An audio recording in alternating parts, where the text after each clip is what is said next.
নমস্কার, সকলকে জয়গুরু। পরম প্রেমময় শ্রী ঠাকুর অনুকূল চাঁদের সত্যানুসারণ গ্রন্থ থেকে কিছু অংশ পাঠ করছি। যদি রক্ষা পেতে চাও, ভয় এবং দুর্বলতা বলে কিছুই রেখো না।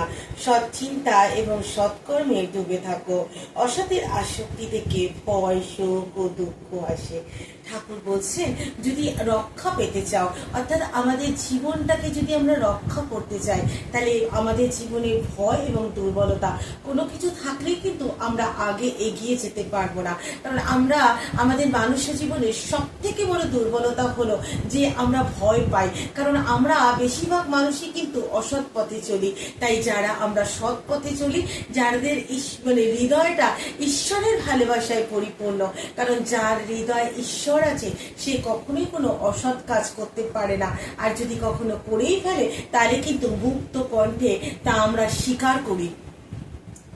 তাই ঠাকুর বলছেন, যদি আমরা সৎ কর্ম করি এবং সৎ চিন্তা করি সব সময়, সৎ বলতে সৎ চিন্তা বলতে তো ঈশ্বরের চিন্তা যেন আমরা সব সময় করি, তবে কিন্তু আমাদের জীবনে ভয় এবং দুর্বলতা বলে কিছু থাকবে না। আর এই ভয় আর দুর্বলতাকে যদি আমরা একবার অতিক্রম করতে পারি, তাহলে কিন্তু আমরা জীবনে প্রতিষ্ঠিত হব, আমরা জীবনের পথে অগ্রসর হতে পারবো।